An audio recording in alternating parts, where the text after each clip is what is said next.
Aku datang lebih dahulu daripada kalian di telaga. Ya. Siapa yang lewat di hadapanku, maka ia minum. Dan siapa yang minum, maka ia tidak akan merasakan dahaga selamanya. Sungguh berapa orang datang kepadaku, aku mengenal mereka dan mereka mengenalku, kemudian dihalangi antara diriku dengan mereka. Nah, jadi yang dimaksud di sini teman-teman sekalian adalah ada haud, ada kautsar. Al-kautsar telaga di surga. Haud telaga di mahsyar. Setelah timbangan amal kita lewati, kita akan minum dari telaga Nabi SAW. Di surga ada lagi telaga Nabi SAW ya, seperti kalau kita sungai ya di istana orang-orang biasa. Maka ini khusus tadi Al-Kautsar untuk Nabi alaihi salatu wassalam. Makna daripada perkataan Nabi SAW, siapa yang lewat di situ akan aku berikan minum. Itu wewenang yang Nabi SAW diberikan oleh Allah yang maha tinggi. Dan dia kalau minum sekali saja, seteguk saya tidak akan pernah haus selamanya. Sampai dia masuk ke dalam surga. Ada riwayat lain yang menjelaskan haudku di mahsyar itu berasal sumbernya dari surga. Ya. Apakah itu dari Al-Kautsar atau yang lain, Allahu a'lam, tapi yang jelas dia sumber airnya dari surga. Jadi kita sudah minum air surga sebelum masuk ke dalam surga di sini, di haud Nabi sallallahu alaihi wasallam. Semoga kita Allah berikan minum dari tangan suci beliau sallallahu alaihi wasallam. Kemudian juga potongan yang berbunyi, akan datang orang-orang yang aku kenal dan mereka mengenalku, maksudnya sempat masuk Islam di tangan Nabi sallallahu alaihi wasallam. Tapi dihalangi, mereka tidak boleh datang pada saat itu.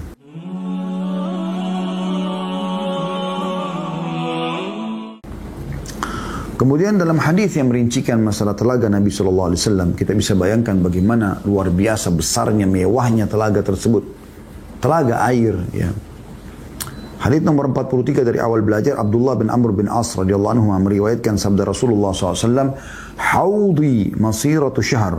Ma'uhu abyadu minal laban, wa rihuhu atyabu minal misk, wa kizanuhu kanujumis sama' man syariba minha fala yadhma'u abada." Telagaku sejauh perjalanan sebulan. Airnya lebih putih daripada susu. Baunya lebih harum daripada kasturi. Bejananya sebanyak bintang di langit. Siapa yang minum darinya, maka tak akan merasakan dahaga selama-lamanya. Ya, perhatikan sifatnya, saya ulangi. Telagaku kata Nabi SAW. Dan kita bisa berkunjung kepada Nabi SAW di surga. Bisa bertemu setiap saat. Ya. Telagaku sejauh perjalanan sebulan. Jadi kita bisa bayangkan bagaimana lebarnya, luasnya. Jalan sebulan baru dapat ujungnya. Telaga Nabi SAW. Airnya lebih putih daripada susu. Baunya lebih harum daripada kasturi. Ya. Bejananya sebanyak bintang di langit. Miliaran jumlah bejananya. Siapa yang minum darinya, sekali aja, maka tak akan merasakan dahaga selama-lamanya. Hadis riwayat Bukhari, jilid 11 halaman 463, dan Muslim jilid 15 halaman 64. Hadis yang kedua dalam sifat telaga Nabi SAW adalah hadis nomor 44 dari awal belajar. Anas radhiyallahu anhu meriwayatkan sabda Rasulullah SAW, luas telagaku seperti antara Aila dan Sana'a di Yaman. Di dalamnya terdapat bejana-bejana sebanyak jumlah bintang di langit. Hadis ini riwayat Bukhari, jilid 11 halaman 463, dan Muslim sama jilid 15 halaman 64. Sama dengan riwayat sebelumnya maksud saya. Hadis ini menjelaskan di riwayat pertama tadi jaraknya sebulan. Riwayat yang kedua, Aila dan Sana'a, dua kota juga. Kalau orang jalan jauh jaraknya. Zaman dulu, zaman sekarang memang lebih cepat, tapi zaman dulu jaraknya seperti itu. Ya, tetap kalau kita hitung kilometer itu jauh. Kemudian hadis selanjutnya, hadis nomor 45, Abu Hazim meriwayatkan dari Sahal bin Sa'ad radhiyallahu anhu, Rasulullah SAW bersabda, "Inni faratukum alal haud, man marra alayya syarib, wa man syariba lam yadhma'u abada, la yaridanna alayya aqwamun a'rifuhum wa ya'rifuni, thumma yuhalu baini wa bainahum." Aku datang lebih dahulu daripada kalian di telaga. Ya. Siapa yang lewat di hadapanku, maka ia minum. Dan siapa yang minum, maka ia tidak akan merasakan dahaga selamanya. Sungguh berapa orang datang kepadaku, aku mengenal mereka dan mereka mengenalku, kemudian dihalangi antara diriku dengan mereka. Nah, jadi yang dimaksud di sini teman-teman sekalian adalah ada haud, ada kautsar. Al-kautsar telaga di surga. Haud telaga di mahsyar. Setelah timbangan amal kita lewati, kita akan minum dari telaga Nabi SAW. Di surga ada lagi telaga Nabi SAW ya, seperti kalau kita sungai ya, di istana orang-orang biasa, maka ini khusus tadi Al-Kautsar untuk Nabi alaihi salatu wassalam. Makna daripada perkataan Nabi SAW, siapa yang lewat di situ akan aku berikan minum, itu wewenang yang Nabi SAW diberikan oleh Allah yang maha tinggi, dan dia kalau minum sekali saja, seteguk saya tidak akan pernah haus selamanya sampai dia masuk ke dalam surga. Ada riwayat lain yang menjelaskan haudku di mahsyar itu berasal sumbernya dari surga. Apakah itu dari Al-Kautsar atau yang lain, Allahu a'lam, tapi yang jelas dia sumber airnya dari surga. Jadi kita sudah minum air surga sebelum masuk ke dalam surga di sini, di haud Nabi SAW. Semoga kita Allah berikan minum dari tangan suci beliau SAW. Kemudian juga potongan yang berbunyi, akan datang orang-orang yang aku kenal dan mereka mengenalku, maksudnya sempat masuk Islam di tangan Nabi SAW. Tapi dihalangi, mereka tidak boleh datang pada saat itu. Lanjutan riwayatnya, Abu Hazim mengatakan, ketika Nu'man ibn Abi Iyash mendengarkanku, ia bertanya, apakah kamu mendengar demikian dari Sahal? Karena kan Abu Hazim di sini mengatakan di nomor 45 ya, Abu Hazim meriwayatkan dari Sahal ibn Sa'ad. Ada teman dia yang bernama Nu'man ibn Abi Iyash bertanya, apa kau dengar begitu riwayatnya dari Sahal ibn Sa'ad? Aku menjawab iya. Maka Nu'man ibn Abi Iyash, salah satu daripada tabi'in juga, rahimahumullah semuanya, mengatakan, aku bersaksi kepada Abu Sa'id al-Khudri. Aku juga dengar, tapi dari sahabat yang lain, namanya Abu Sa'id al-Khudri. Sungguh aku mendengarnya dengan menambahkan di dalamnya, maka aku mengatakan, sesungguhnya mereka termasuk golonganku. Maksudnya, riwayat dari Sahal tadi ada tambahannya. Karena kan tadi cuma sampai mereka dihalangi dari haud. Maka di riwayat ya, Nu'man ibn Abi Iyash, rahimahullah, dari sahabat Abu Sa'id al-Khudri ada rincian siapa mereka itu yang dihalangi, padahal mereka itu dari potongan sabda Nabi SAW, aku mengenal mereka dan mereka mengenalku, maksudnya pernah menjadi sahabatku. Maka Abu Sa'id mengatakan, sungguh aku mendengarkan dengan menambahkan, maksudnya Nu'man bin Abi Iyash Nu'man bin Abi Iyash mendengar dari Abu Sa'id, tambahannya adalah, maka aku mengatakan sungguhnya mereka termasuk golonganku. Maksudnya Nabi SAW mengatakan golonganku, ini umat Islam. Maka dijawab oleh para malaikat, sungguhnya kamu tidak tahu apa yang mereka ada-adakan sepeninggalmu. Jadi mereka ini murtad setelah Islam. Aku mengatakan jauh-jauh bagi siapa yang mengubah agamaku sepeninggalku. Hadis ini riwayat Bukhari jilid 11 halaman 463 dan Muslim jilid 15 halaman 53. Ya. Al-Bukhari rahimahullah mengatakan, Ibnu Abbas radhiyallahu anhu mengatakan suhqan dalam hadis. Suhqan ya, adalah bermakna bu'dan atau jauh. Dan mana daripada farad dalam hadis, aku adalah mendahului kalian. Orang yang datang lebih dulu untuk memperbaiki aliran, ember dan berbagai urusan pemberian minum. Makna faratukum alal haud adalah aku lebih dulu ke telaga daripada kalian sebagai orang yang dipersiapkan untuknya.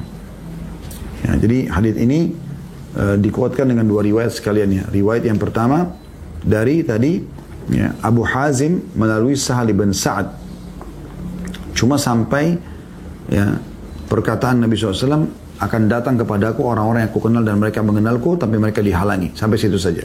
Rupanya temannya mendengar. Nah, ini pelajaran lain teman-teman sekalian. Kita kalau dengarkan seorang menyampaikan hadis dan kita tahu ada lanjutan hadis, bisa kita tambahkan. Maka Nu'man ibn Abi Iyash rahimahumullah semuanya mengatakan, apa kau dengar dari Sahal seperti itu? Kata dia iya.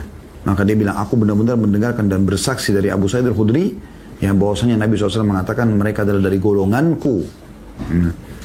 Lalu para malaikat mengatakan, sungguh kau tidak tahu apa yang mereka lakukan setelah kau meninggal. Mereka telah mengada-ngada, mengubah, murtad dari agama. Maka kata Nabi SAW, sungguh kecelakaan dan jauh orang yang mengubah ajaranku sepeninggalku. Di sini ulama hadis menjelaskan siapa mereka. Mereka adalah orang-orang yang sempat masuk Islam di masa hidup Nabi SAW, tapi setelah Nabi SAW meninggal. Seperti contoh, ya, orang-orang yang menolak membayar zakat dari beberapa orang suku Arab yang masuk Islam pada saat itu. Lalu mereka diperangi oleh Abu Bakar radhiyallahu anhu. Ya, mereka murtad setelah Islam. Jadi bukan di sini maknanya semua sahabat, enggak. Sebagaimana orang-orang Syiah memahami itu.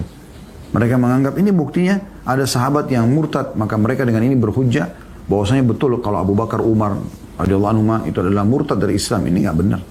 Ya. Hadis selanjutnya nomor 46. Abu Hurairah radhiyallahu anhu meriwayatkan sabda Rasulullah SAW, yang terletak di antara rumahku dan mimbarku adalah salah satu taman atau raudhah dari taman-taman surga. Dan mimbarku terletak di atas telagaku. Hadis ini riwayat Bukhari jilid 11 halaman 465 dan juga Muslim jilid 9 halaman 62. Hadis ini menjelaskan juga bahwasanya Nabi SAW memaknakan antara rumahnya dengan mimbarnya taman dari taman surga. Nah, ini ada sebab penyebutan hadis bahwasanya satu hari Nabi SAW pernah keluar, kemudian melihat ada beberapa sahabat yang sedang berzikir, ada yang sedang sholat, ada yang sedang baca Quran, ada yang sedang saling menasihatin. Maka Nabi SAW melihat perbuatan tersebut mengatakan ini adalah taman dari taman surga. Kemudian mimbarku ada di atas telagaku. Ya, ini seperti maknanya Nabi SAW sampaikan. Ya. Mimbar yang beliau pakai dulu atau memang ada mimbar Allah siapkan khusus, nanti beliau jadi bisa melihat semua umatnya yang datang minum dan mempersilahkan mereka. Hadis selanjutnya nomor 47. Dari awal kita belajar, Asma binti Abi Bakar radhiyallahu anhu mengatakan, sungguhnya aku berada di atas telaga sehingga aku melihat orang yang masuk kepadaku di antara kalian atau dari antara kalian. Jadi Nabi SAW di atas mimbarnya di atas telaga, jadi bisa melihat siapapun yang datang gitu. Ya. Dan beliau mengetahui umatnya dari bekas-bekas uduknya. Karena bekas uduk kita akan mengeluarkan cahaya yang terang. Karena beliau pernah mengatakan begitu. Aku ingin sekali melihat saudara-saudaraku. Kata para sahabat, ya Rasulullah, kami saudara-saudara Anda. Kata Nabi SAW, bukan, karena adalah sahabat-sahabatku. Saudara-saudaraku nanti, saudara-saudaraku yang datang sepeninggalku. Ya. Kata salah seorang sahabat, ya Rasulullah, bagaimana Anda mengenal mereka? Kata Nabi SAW, dari tempat uduk mereka akan keluar cahaya yang terang. Saya ulangi, Asma binti Abi Bakar radhiyallahu anhu mengatakan, sesungguhnya, kata Nabi SAW, sesungguhnya aku berada di atas telaga, sehingga aku melihat orang yang masuk kepadaku di antara kalian. Dan segolongan orang dihalangi mendekatiku, maka aku katakan, wahai Rabb, mereka termasuk golonganku dan umatku. Ini tadi contoh orang-orang yang masuk Islam di zaman Nabi SAW, tapi murtad setelah beliau meninggal. Dijawab, apakah kamu tahu apa yang mereka lakukan sepeninggalmu? Demi Allah, mereka kembali ke belakang atau mereka telah murtad. Hadis ini riwayat Bukhari, jilid 11 halaman 466 dan Muslim jilid 15 halaman 55. Ibnu Abi Mulaika pernah berdoa, ya Allah, sungguhnya kami berlindung kepadamu dari kembali ke belakang atau murtad atau muncul fitnah dari agama kami. Nanti setelah mendengar hadis ini, kita harusnya berlindung kepada Allah SWT. Orang yang sudah meninggal dalam keadaan Islam, udah dijamin bagi dia. Gak ada keraguan, orang muslim masuk surga. Ya, selama dia tidak batalkan keislamannya. Tapi yang jadi masalah adalah kita ini. Ya, yang belum tahu. Semoga Allah meninggalkan kita di atas iman dan Islam. Allahumma amin. Hadis selanjutnya masih masalah telaga Nabi SAW. Hadis nomor 48 dari awal kita belajar. Abu Dzar radhiyallahu anhu menceritakan, aku pernah bertanya, wahai Rasulullah, apakah yang dimaksud dengan bejana-bejana telaga? Jadi untuk minum nanti dari telaga akan ada bejananya. Beliau menjawab, demi zat yang jiwa Muhammad berada di tangannya, sungguh bejana-bejananya lebih banyak dibandingkan jumlah bintang di langit.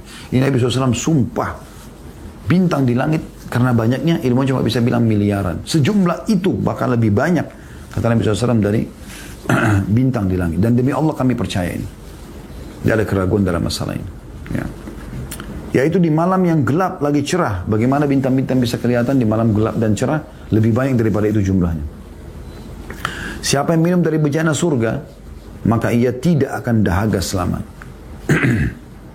Di dalamnya atau didatangkan di telaga itu keran dari surga. Siapa yang minum darinya, maka ia tidak akan merasa dahaga. Luasnya seperti panjangnya antara Amman dan hingga Aila.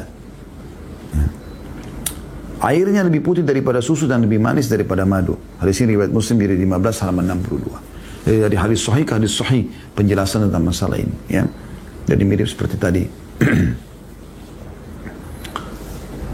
Dan sudah saya bahasakan tadi kalau kerannya atau sumbernya dari surga sebagaimana dijelaskan dalam hadis Muslim ini. Hadis selanjutnya hadis nomor 49. Thauban radhiyallahu anhu menceritakan sabda Rasulullah SAW, telagaku seluas antara Aden hingga Amman. Ya, ini maksudnya dua kota, Aden di Yaman, Amman ya, juga sekitar Jazirah Arab. Ini jauh sekali jaraknya. Telaga seluas itu. Rasanya lebih manis daripada madu, warnanya lebih putih daripada susu. Gelas-gelasnya sebanyak bintang gemintang di langit.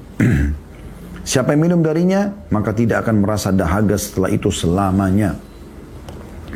Manusia yang mula-mula datang kepadaku adalah orang-orang fakir dari kalangan muhajirin, yang kusut rambutnya, kotor pakaiannya, dan tidak dibukakan untuk mereka pintu-pintu yang tertutup, tidak dinikahkan dengan wanita-wanita yang berkecukupan, orang-orang yang memberikan segala yang mereka milikin, tapi tidak diberikan apa yang menjadi hak mereka. Hadis diriwayatkan oleh Ibnu Abi Asim dalam kitab Sunnah jilid 2 halaman 247 dan disahihkan oleh Albani dalam Dhilalul Jannah nomor 747 dan juga dalam silsilah hadis sahih oleh Albani nomor 1082. Hadis ini teman-teman lebih lengkap lagi menjelaskan tentang masalah telaga Nabi alaihi salatu wassalam. Kalau yang lebih manis dari madu, lebih putih dari salju, ini sudah disebutkan dalam hadis tadi. Di sini ada lebih putih daripada susu. Gelas-gelasnya banyak bintang-bintang di langit, ini juga sudah dijelaskan. Tapi ada di sini tambahannya adalah manusia yang mula-mula datang kepadaku adalah orang-orang fakir dari kalangan muhajirin. Siapa muhajirin? Orang-orang yang hijrah dari Mekah ke Madinah. Ini keutamaan mereka. Mungkin teman-teman bertanya, kenapa mereka? Kenapa muhajirin dari Mekah? Coba renungi teman-teman. Bayangkan kita beberapa detik ke depan ini menjadi penduduk Mekah di masa Nabi SAW dinobatkan jadi Nabi di Mekah. Waktu itu kondisi rumah masih dari tanah liat. Ya. Masih sangat sederhana Mekah. Jangan Anda bayangkan seperti building-building besar kayak sekarang. Gemerlapan dengan lampu. Semua hotel-hotel mewah, AC. Ya. Semua fasilitas air zam-zam, ada yang dingin, ada yang biasa. Masjidnya luar biasa. Ya. Indahnya, bersihnya. Ribuan, ratusan ribu pegawainya membersihkan masjid. Bukan seperti itu. Ka'bah masih nggak ada apa-apa di sekitarnya kecuali bangunan orang-orang. Penuh dengan patung-patung pada saat itu. Sedikit sekali orang yang bisa membaca di Mekah. Orang masih buta huruf, gitu kan. Yang kaya menindas yang miskin, mereka makan bangkai, mereka tawaf di Ka'bah telanjang. Sebagaimana ciri orang-orang jahiliyah. Anda bayangkan kalau kita pada saat itu berada di Mekah. Ada satu orang ummi, nggak bisa baca, nggak bisa nulis. Itu ciri Nabi Muhammad SAW. Ngaku Nabi. Yang ikut masuk surga, yang tidak ikut masuk neraka. Bayangkan. Ancamannya begitu. Anda bayangkan ada di posisi Mekah pada saat itu. Saya kadang-kadang coba merenungi dan membayangkan bagaimana pada saat Nabi SAW naik di bukit Abi Kubais, ya. Kemudian mengatakan kepada orang-orang Quraisy pada saat itu tanpa ada pengeras suara, ya. Orang yang dikenal di Mekah iya, tapi belum ada, tidak bisa baca, nggak bisa nulis, dan masih ada orang lebih kaya daripada Nabi SAW pada saat itu. Ya. Kemudian dia mengatakan, wahai Quraisy. Bayangkan kita hadir di situ. Dia mengatakan, wahai Quraisy, kita dipanggil semuanya. Kemudian Nabi SAW mengatakan, kalau saya bilang di luar pintu gerbang Mekah ini, di belakang gunung ini ada pasukan yang akan menyerang Mekah. Apa kalian percaya? Kata orang Mekah, apa? Iya benar, kami percaya. Karena kau tidak pernah bohong pada kami sekalipun. Ya. Lalu apa kata Nabi SAW? Perhatikan kalimat terakhirnya nih. Ya. Kata Nabi SAW, ketahuilah aku adalah utusan Allah, di antara kedua tanganku ada siksa yang pedih. Maksudnya apa? Yang tidak mau ikut ini, tidak mau mengaku aku sebagai Nabi, masuk neraka, disiksa. Kira-kira, Anda menjadi Abu Bakar atau Abu Jahal? Kira-kira kita menjadi siapa pada saat itu? Al-Quran belum selengkap sekarang loh ya. Kalau sekarang sudah 30 juz, ada terjemahan bahasa Indonesia, sudah dipecah-pecah menjadi buku kayak kita sekarang ini, potongan-potongan ayat sudah bisa kita jadikan dalil-dalil. Waktu itu awal-awal masih baru berapa ayat yang turun. Kemungkinan besar orang-orang kufur kepada Nabi Muhammad SAW. Karena kondisinya pada saat itu. Ya, itu luar biasa. Jadi kalau ada orang yang beriman kepada Nabi SAW di Mekah, di fase Mekah, sampai mereka bayangkan Sumayyah radhiyallahu anha dengan suaminya Yasir dibunuh oleh Abu Jahal, ditusuk perutnya dengan tombak, mati. Seorang budak wanita waktu itu, budaknya Abu Jahal, miskin, susah hidupnya. Itu luar biasa gitu. Dan disuruh tinggalkan Islam, dia nggak mau. Lebih terima teman-teman tombak, anak tombak yang tajam dipegang oleh Abu Jahal dalam buku sejarah, lalu ditusuk pelan-pelan ke perutnya Sumayyah sampai mati radhiyallahu anha. Sampai dikenal dengan wanita pertama mati syahid dalam Islam. Saya pun menamakan salah satu anak saya Sumayyah gara-gara motivasi ini. Luar biasa gitu.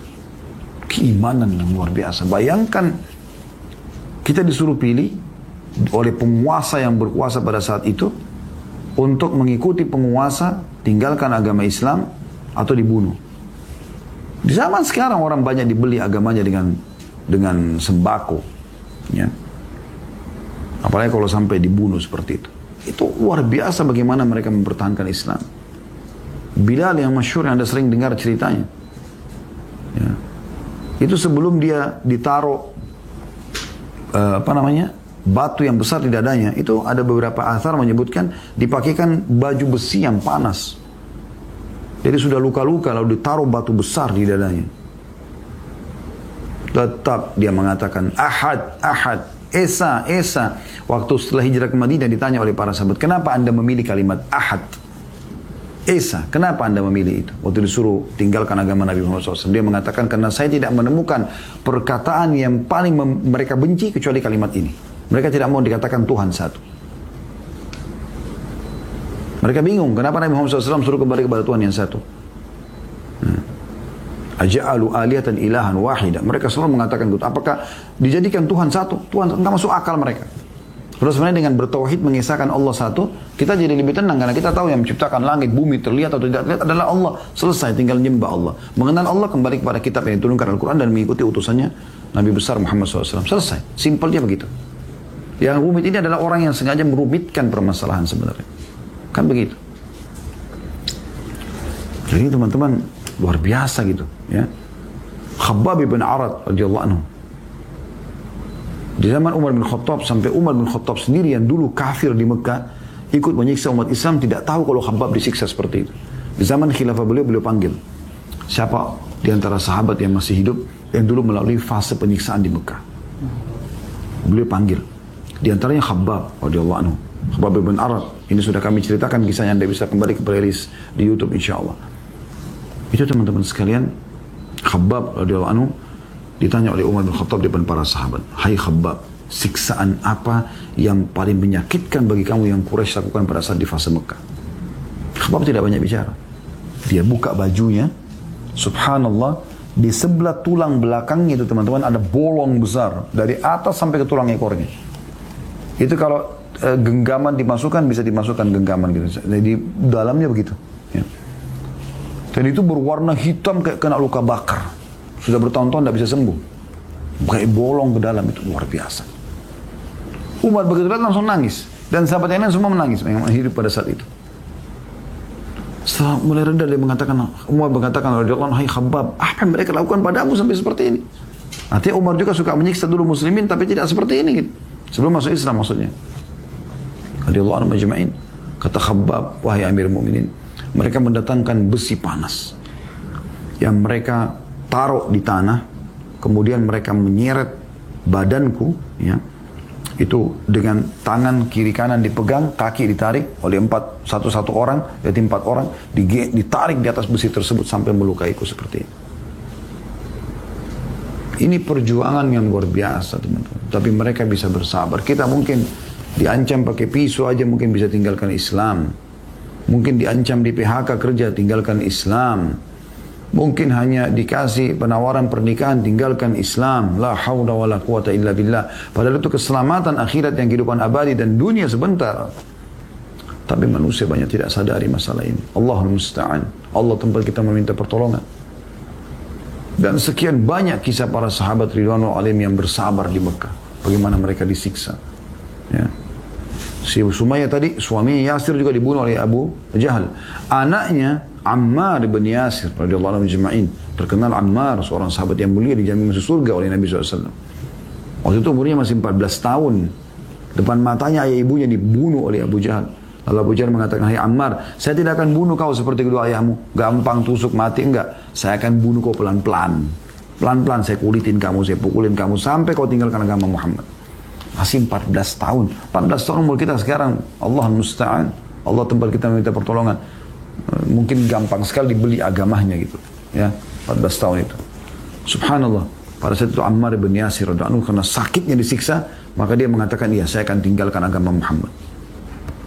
Abu Jahal tidak puas. Lewat unta dia mengatakan, saya tidak lepas kau sampai kau katakan unta ini Tuhanku.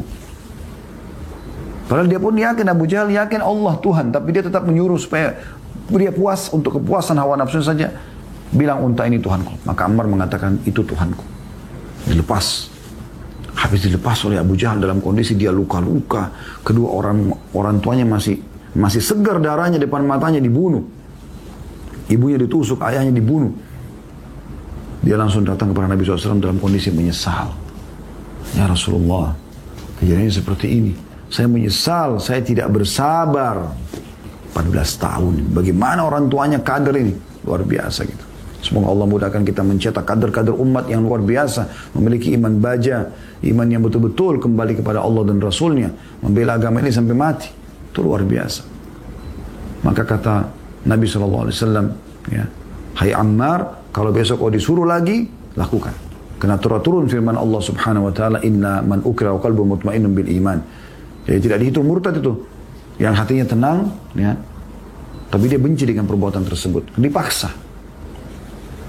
Dan sekian banyak kisah mereka. Nah, para muhajirin ini teman-teman sekalian, mereka-mereka ini luar biasa. Gitu. Kurang lebih jumlahnya mereka 153 orang, 83 orang hijrah ke Habasyah, 70 orang hijrah ke Madinah bersama Nabi SAW, gitu kan. Nah, nanti mereka setelah pembebasan Khaybar atau penyerangan Khaybar, baru yang 83 dari Habasyah datang ke Madinah. Sempurnalah semua total muhajirin pada saat itu sekitar 153 orang. Nah, mereka-mereka ini punya kedudukan tersendiri dalam Islam. Mereka masuk Islam di awal-awal Islam. Awal-awal Islam sulit, Al-Quran belum sempurna, tidak ada cahaya. Maksudnya tidak ada penerangan kayak kita sekarang, fasilitas internet, handphone, nggak ada semua. Masih Mekah masih penjahat-penjahat semuanya isinya. Penyembah-penyembah berhala, penuh dengan patung-patung. Butuh perjuangan yang luar biasa, makanya mereka punya kedudukan. Bahkan Nabi SAW sebutkan ciri mereka. Saking susahnya mereka pada saat hijrah, yang kaya-kaya pun dirampas hartanya orang-orang Quraisy. Perhatikan di sini. Kata Nabi SAW, manusia yang mula-mula datang kepadaku adalah orang-orang fakir dari kalangan muhajirin yang kusut rambut mereka. Susahnya hidup sampai kusut rambut. Biasa orang kalau kena miskin susah, ya tidak sempat lagi sisir rambutnya, nggak sempat sampoan, mandi gitu. Kotor pakaiannya, nggak ada pakaian kecuali itu. Berangkat dari Mekah ke Madinah jalan kaki. Bayangkan. Sekarang aja kita pakai bus 5-6 jam. Kadang-kadang kita masih mengeluh, capek, pegel, duduk, apalah manjanya luar biasa gitu. Bagaimana? Ya, di zaman Nabi SAW dulu. Yang tidak dibukakan untuk mereka pintu-pintu yang tertutup. Maksudnya, kalau mereka dengan pakaian bajunya kusut, rambutnya ya seperti itu, kusut rambutnya kotor pakainya, tidak mungkin dibukakan pintu untuk minta-minta pertolongan. Karena dianggap berantakan sekali. Dan tidak dinikahkan dengan wanita-wanita yang bercukupan. Orang-orang yang memberikan segala yang mereka miliki, mereka berjuang untuk agama ini dengan izin Allah SWT, tanpa perjuangan para muhajirin mempertahankan bersama Nabi SAW, tidak sampai Islam kepada kita. Tapi tidak diberikan apa yang menjadi hak mereka. Maksudnya tidak dijunjung, tidak didoakan. Ya. Padahal mereka itu punya peran besar dalam Islam. Allah musta'an. Jadi mereka adalah orang-orang yang pertama sekali yang akan diberikan minum oleh Nabi SAW dari telaga beliau. Hadis yang terakhir teman-teman sekalian adalah hadis 50, dan kita tutup dengan ini. Uqbah radhiyallahu anhu menceritakan Nabi SAW keluar pada suatu hari untuk mensolatkan jenazah dalam kurung mujahidin perang Uhud. Ya. Jadi Nabi SAW keluar suatu hari untuk mensolatkan jenazah mujahidin Uhud. Lalu beliau naik ke atas mimbar seraya bersabda, sungguhnya aku mendahului kalian. Aku sebagai saksi atas kalian. Sesungguhnya aku demi Allah melihat telagaku sekarang. Dan aku diberi kunci-kunci perbendaharaan bumi. Sesungguhnya aku demi Allah tidak mengkhawatirkan kalian berbuat syirik sepeninggalku. Tapi aku khawatir atas kalian ialah bila kalian bersaing mengenai urusan dunia. Hadis ini riwayat Bukhari jilid 11 halaman 465 dan Muslim jilid 15 halaman 57.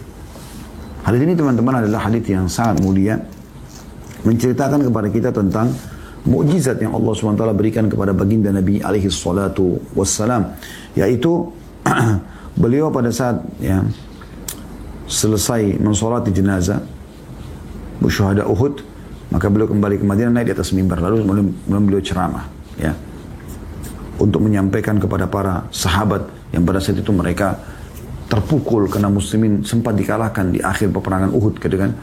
Bahwasanya mereka ini tidak mati sia-sia loh. Lalu beliau mengatakan, sungguhnya aku walaupun masih hidup, aku akan mendahului kalian. Ya. Maksudnya nanti di telaga, nanti ke surga, ya, aku akan pimpin kalian tetap. Aku akan menjadi saksi atas kalian. Aku akan mengatakan kepada Allah, ya Allah, aku tahu ini si fulan beriman, si fulan beriman. Dia membela, Nabi SAW membela kita umatnya.